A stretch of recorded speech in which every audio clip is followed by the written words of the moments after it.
Ang away kalsada sa Taguig, nauwi sa panunutok ng baril. Ang suspect, retiradong miyembro ng Philippine Marines. Saksi, si Rafi Tima.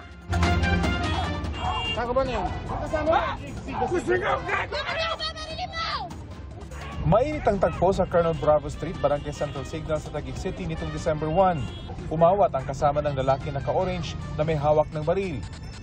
Naawat naman ang lalaki, pero humirit pa siya sa kumukuha ng video.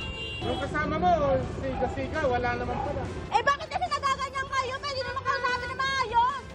Ang may hawak ng baril, retiradong miyembro ng Philippine Marines. Arestado siya ng Taguig Police sa follow-up operation at nakakulong na sa Taguig Police Station. Away kalsada ang nakikitang ugat ng insidente.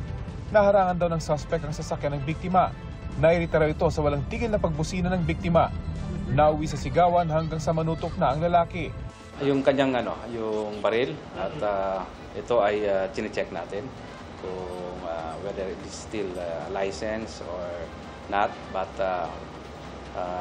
alam ko na kapag-file na yung yung ating Taguig City Police Station ng kaso for grave threats and illegal possession. So definitely hindi licensed yung baril ito. Tumanggi na magbigay ng pahayag ng suspect, gayon din sa nakumpiskang baril na nakarehistro umano sa ibang tao. Sir, no comment po ako dyan, sir. No comment po ako. Hindi po ako magsasalita sa court na lang po, sa court na lang po ako magkakuan po. Para sa GMA Integrated News, Rafi Tima ang inyong saksi.